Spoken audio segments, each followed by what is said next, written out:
따라하시죠. 예수님을 놀라게 한 믿음.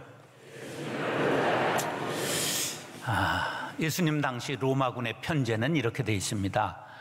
일개 군단이 6,000명인데 군단장이라고 그러고요, 1,000명씩을 세운 부대를 천인대라고 그러고 천부장이라고 부릅니다. 그리고 100명씩 부대를 백인대라고 부르고 백부장으로 부릅니다. 50부장, 10부장이 그 밑에 있죠. 백부장은 로마 군대의 아주 주축인 장교들입니다.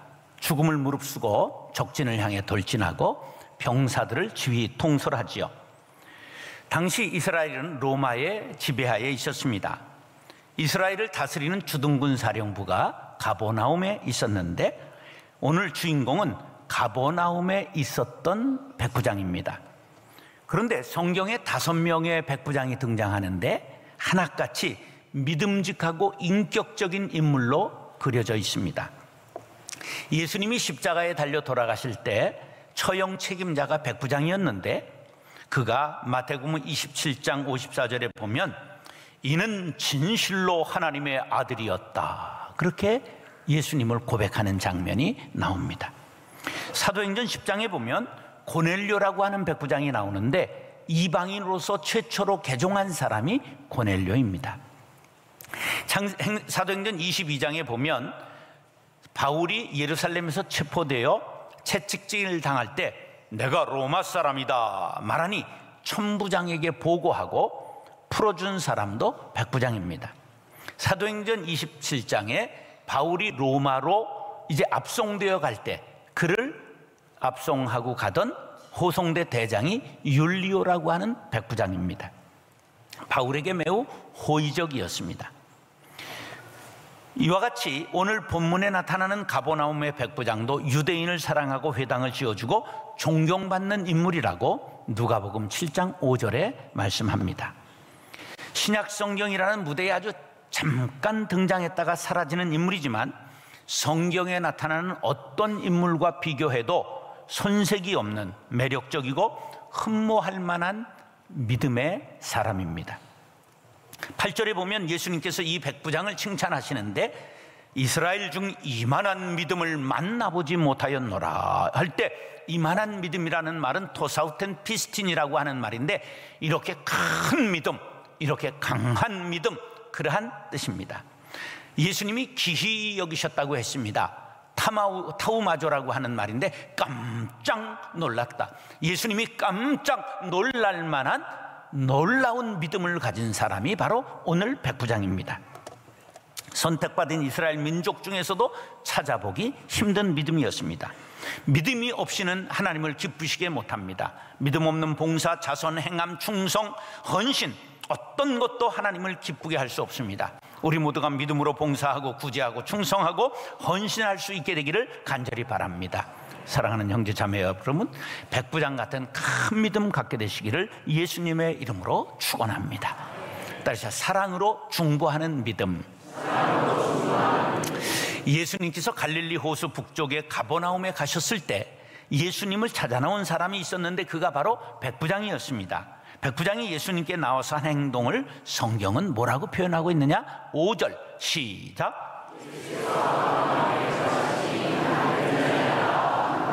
예수님께 나와서 돈 달라? 뭐 했어요? 뭐 했어요? 간구했다. 세상에 문제 없는 사람은 없습니다. 목사님, 저는 아무 문제를 모르겠는데요. 그 모르는 것이 문제지요. 그런데 하나님의 자녀들은 모든 문제를 무당을 찾아가야 되겠어요? 하나님께 가지고 나와야 되겠어요? 그렇지요? 예레미야 29장 13절 시작. 마태복음 7장 7절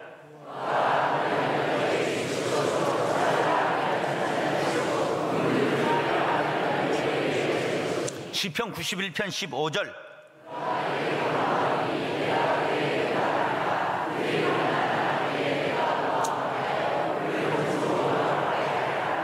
하나님 간구하는 기도에 귀를 기울여 주시고 응답하시고 마침내 해결해 주심을 믿으시기 바랍니다.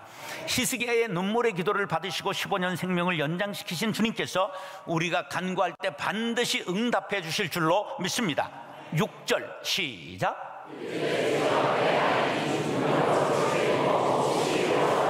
자, 간구한 내용인데 자신의 문제입니까? 하인의 문제입니까?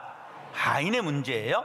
그런데 이 하인이 누구냐? 누가복음에는 종이라고 기록해 있고 이것은 노예를 뜻합니다. 로마의 역사를 연구하는 몬센이라는 학자가 미국의 노예제도는 매우 잔혹했다, 그러나 로마의 노예에 비하면 바다의 한 방울의 물에 불과하다 그랬습니다.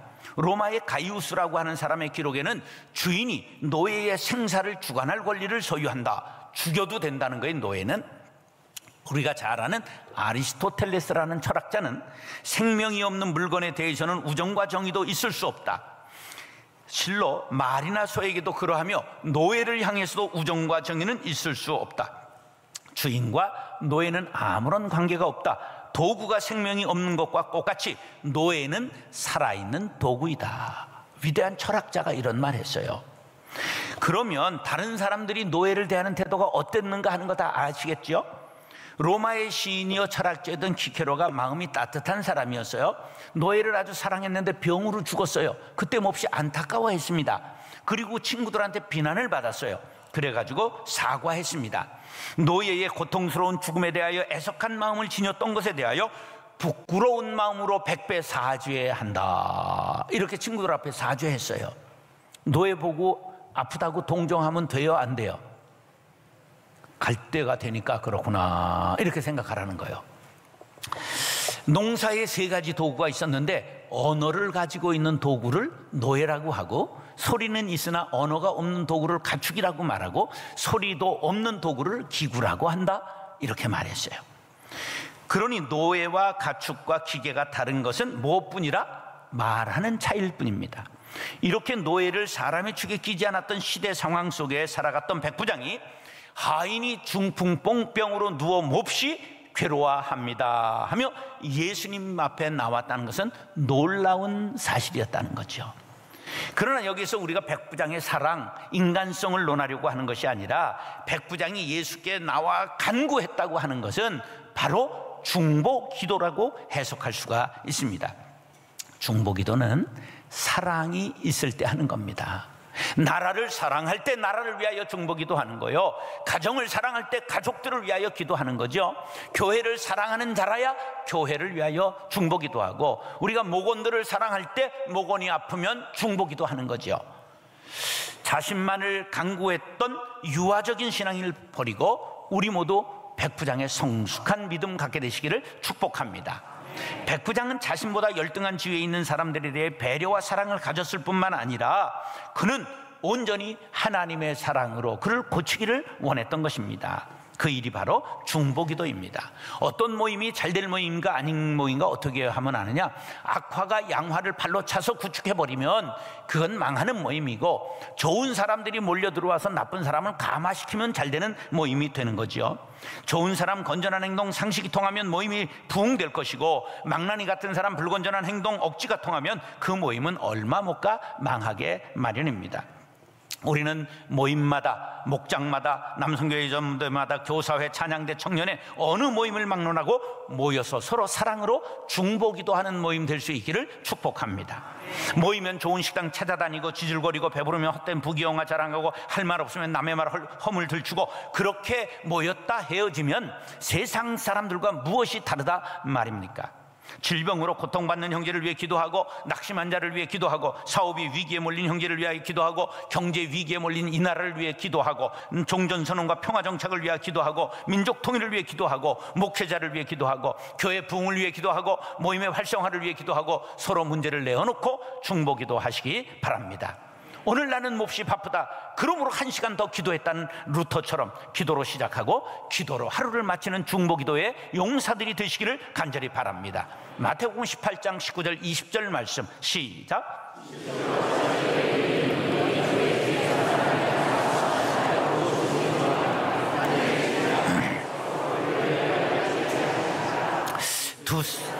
내 이름으로 모인 곳에는 나도 그들 중에 있느니라. 초대교회는 큰 능력이 나타났습니다. 기적이 일어났습니다. 그 이유는 더불어 마음을 같이하여 기도에 힘썼기 때문입니다. 이때 성령이 임했습니다. 중보기도는 능력이 나타납니다. 성령을 받습니다. 속히 응답됩니다. 1996년 1월 25일 부목사 시절에 남선혜 집사라는 미용실을 하는 분 이제 집에 신방을 했습니다. 남편은 주방장으로 일해서 둘이 열심히 일해서 아파트를 드디어 분양받았습니다. 그런데 이제 예배를 반지하 전세에서 방에서 신방을 받는데 기도 제목이 뭐냐 그랬더니 사흘 후에 1월 28일 아파트에 입주해야 되는데 보시다시피 이게 반지하 전세방이라 잘 빠지지를 않아서 지금 이사를 들어갈 수가 없다는 거예요. 며칠 남았다고? 사흘 남았다는 거예요. 그래서 이제 고민이 되는 거예요. 그럴 때는 보통 기다리라 이런 말씀을 이제 전해야 되거든요. 근데 나도 모르게 마가복음 11장 24절 그래서 말씀을 전했어요. 다 같이 시작.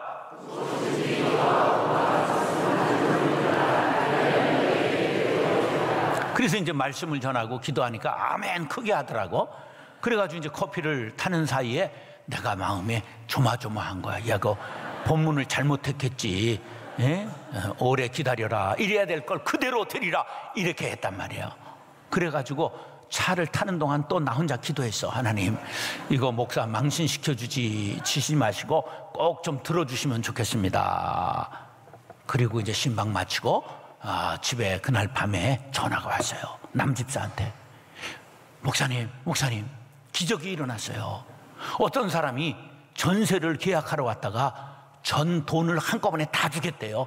그래서 오늘 다 주고 계약하고 28일 날 아침에 이사 오겠대요. 할렐루야. 그래서 1월 28일 날 그 제 날짜에 입주하고 열흘 뒤에 거기 가서 또 입주 예배를 드렸는데 얼마나 잔치를 벌였는지 몰라요.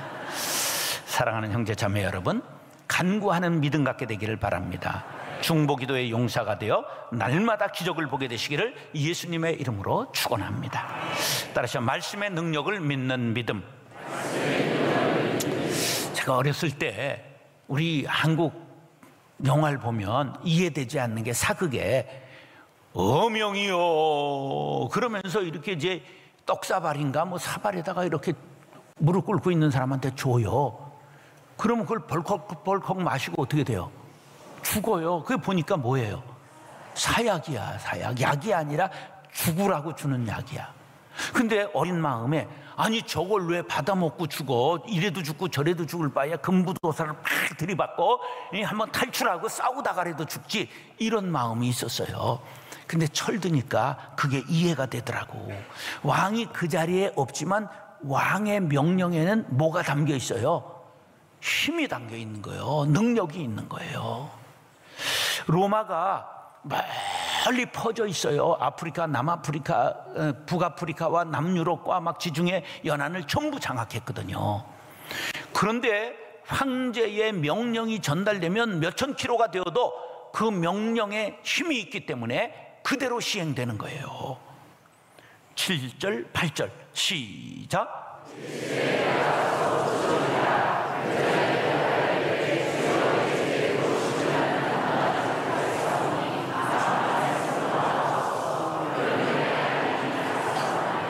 여기 좀 반전이 일어나요. 예수님이 내가 가서 고쳐주리라 그럼 아멘 할렐루야 그러면 모시고 가야 되잖아요. 근데 보세요, 우리 집에 들어온 걸 난 감당하지 못합니다. 또 반전이 일어나요. 다만 말씀으로만 하옵소서. 그러면 내 하인이 날 것을 나는 믿습니다. 그러는 거예요. 이 사람이 굉장히 지금 이상해요. 예수님이 막 놀랄 만큼 이상해요. 그런데 앞에서 얘기를 했잖아요. 지금 백부장이 예수님을 용한 의사로 알고 있는 게 아니에요. 그리고 이 사람이 예수님을 그냥 종교 지도자 정도로 알고 있는 게 아니에요. 의사로 알고 있으면 와서 진 맥혀주세요, 침 놔주세요, 약 주세요 이랬을 거고, 용한 종교 지도자 정도로 알았으면 오셔서 안수해 주세요 그랬을 거 아니에요. 그런데 말씀으로만 하면 저기에 있는 하인이 날 것을 믿습니다. 이게 무슨 뜻일까요?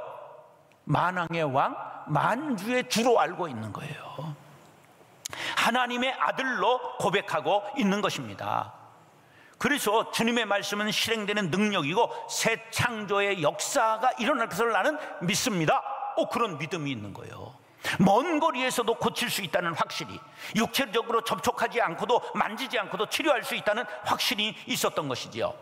예수님의 능력은 거리의 제한을 받지 않습니다. 장소의 원근이 예수님의 능력과 무관합니다. 예레미야 23장 23절 시작.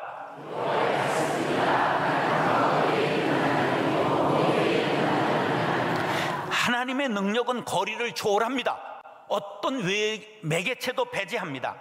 예수님이 원하시면 말씀으로 고칠 수 있음을 믿으십니까? 예수님이 우리를 살리실 수 있는 걸 믿으십니까? 그러므로 백부장이 그 믿음을 가졌다는 것이 얼마나 놀라운 믿음입니까? 순수하고 단순하고 영적이고 의심 없는 이 백부장의 믿음이 우리의 믿음이 되기를 예수님의 이름으로 축원합니다. 그러면 여러분의 문제가 산이 옮겨가듯이 옮겨지게 될 줄로 믿습니다. 지금은 예수님의 음성을 직접 들을 수는 없습니다. 그 대신 성경 말씀을 우리에게 주셨습니다. 말씀 그대로 믿는 믿음, 그것이 금보다 귀한 믿음이라는 사실을 기억하시기 바랍니다. 천지간 모든 만물을 움직이시며 다스리시는 하나님의 아들 예수 그리스도께서 말씀이 육신이 되어 이 세상에 오셨고 말씀을 주신 후에 하늘 보좌로 다시 올라가셨습니다. 그렇기 때문에 그가 주신 말씀이야말로 생명을 살리는 능력이 있음을 믿으시기 바랍니다. 히브리서 4장 12절 시작.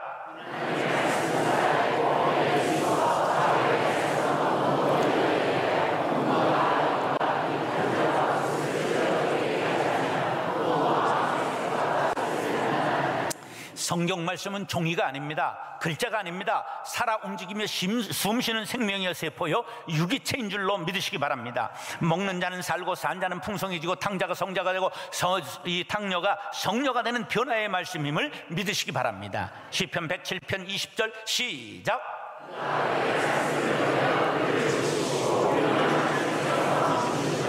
뭘 보내서 고치신다고요? 말씀이 우리를 고치시는 것을 믿으시면 아멘 하시기 바랍니다. 풍랑을 꾸짖으셨습니다. 귀신을 쫓아내셨습니다. 예수님의 말씀의 능력을 믿고 내 능력으로 삼으시기를 원하시면 아멘 하시기 바랍니다. 선포된 설교인 말씀인 설교를 들을 때 아멘으로 화답하시고 성경 공부를 통하여 양식을 취해 건강한 신자가 되고 말씀을 암송하심으로 영적 전쟁에 승리하는 십자가 용사가 되시기를 바랍니다. 읽고 듣고 먹을 때 말씀의 능력을 체험하고 믿음이 자라게 될 것입니다. 사랑하는 형제 자매 여러분, 다만 말씀으로만 하옵소서. 백부장처럼 말씀의 능력을 믿는 믿음을 가지고 큰 역사를 이룰 수 있게 되기를 예수님의 이름으로 축원합니다. 다시 영적 질서를 깨달은 믿음. 질서라는 말은 혼자 있을 때는 안 써요. 질서는 관계어예요. 두 사람 이상이 있을 때 질서를 지켜야 되는 거죠. 자, 동양적 전통하에 사회적 질서를 수천 년 유지한 게 뭐냐? 그것이 바로 삼강오륜강이죠. 예, 삼강오륜. 근데 삼강이 뭐예요? 한강, 대동강, 낙동강 뭐 이겁니까? 예, 군의신강, 부의자강, 부의부강. 임금과 신하 사이에 지키고 어버이와 자식 사이에 지키고 남편과 아내 사이에 지켜야 할 도리, 이걸 삼강이라고 그러죠.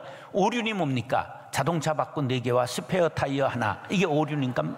자, 군신유의, 부자유친, 부부유별, 장유유소, 붕우유신. 임금과 신하의 도리는 신이다. 부자간의 도리는 사랑이다. 부부간의 도리는 엄격한 구별이 있다. 어른과 어린인 사람의 도리는 차례를 지키는 것이다. 친구의 도리는 믿음을 지키는 것이다. 이것에 의해서 5,000년 동양 역사가 지켜져 온 거예요.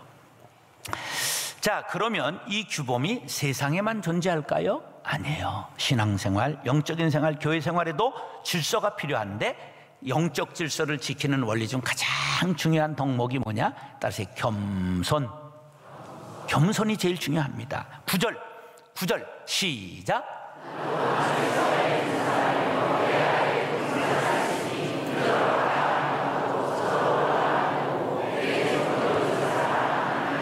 자, 여긴 질서에 대해서 얘기를 하는 거예요. 근데 가만히 보면 질서 중에 이 사람이 뭐가 있냐면 겸손한 마음이 있다는 거예요. 그는 지금 최고 장군이에요? 아니면 아래 쫄병이에요? 중간 간부예요. 중간 간부. 그러니까 윗사람도 있고 아랫사람도 있어요. 내가 오라 하면 오고 죽으라 하면 죽는 신용하는 내 부하가 있다. 나도 위에서 돌격 앞으로 그럼 죽음을 무릅쓰고 가야 한다. 이런 걸 터득한 사람이에요. 그래서 관계에 능숙한 사람입니다. 그 백부장이 이렇게 말하지요. 8절 노란 글씨만 시작.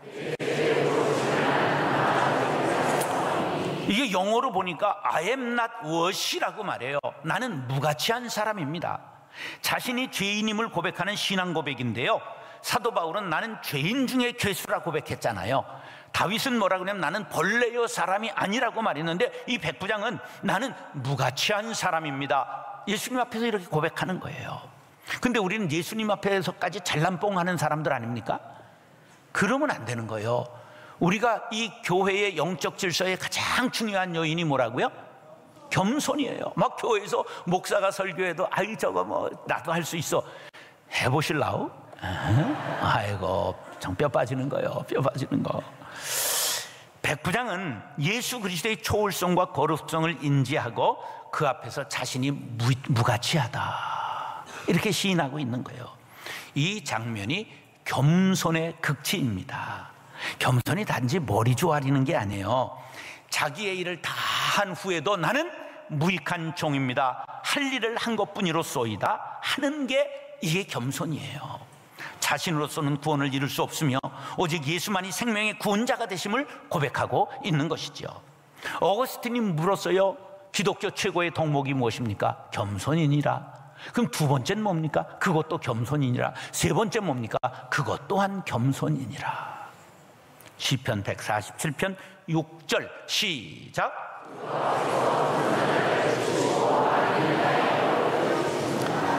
하나님께서는 겸손한 사람에게 사랑과 긍휼을 베푸시고 그와 동행해 주시는 걸 믿으시면 아멘 하시기 바랍니다. 어거스틴이 이런 말을 남겼어요. 시작.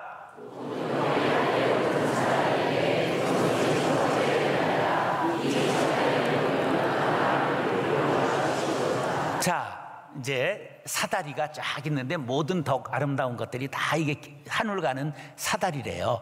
근데 첫 번째가 뭐라고요? 근데 거기에 빠져 있어요. 그럼 사다리를 오르기가 쉬워요? 어려워요? 가랭이 찢어져요. 첫 단이 없는데 올라가려면. 겸손하지 않으면 일이 안 풀린다는 거예요. 백부장의 겸손, 영적 질서를 지키며 예수 그리스도를 섬기는 믿음을 보시고 이스라엘 중에서 이만한 믿음을 만나보지 못하였노라 칭찬하셨다는 거죠. 10절로 13절 밑줄만 시작.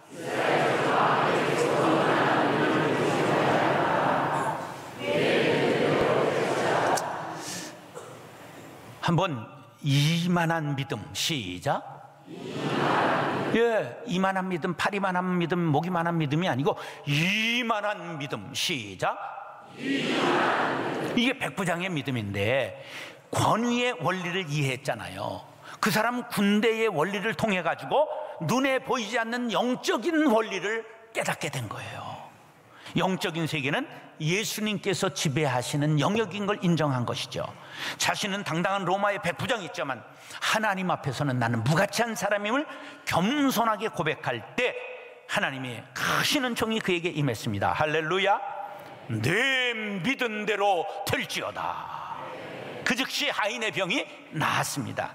얼마나 놀라운 은총입니까? 사랑하는 형제 자매 여러분, 교회는 신비한 단체요, 영적인 단체요, 세상의 남녀노소 빈부귀천 유무식이 모여 있는 곳입니다. 그러나 세상의 지위와 질서가 그대로 통용되지 않는 묘한 곳입니다. 이런 영적인 해안이 없는 사람들은 세상에서 자신이 갖고 있는 지위와 학문과 재물을 가지고 견주어보고 사람들 위에 군림하려는 어리석은 사람들이 있습니다. 겸손하게 영적 질서를 지킴으로 예수님을 놀라게 했던 백부장과 같은 믿음의 용사들이 되시기를 예수님의 이름으로 축원합니다.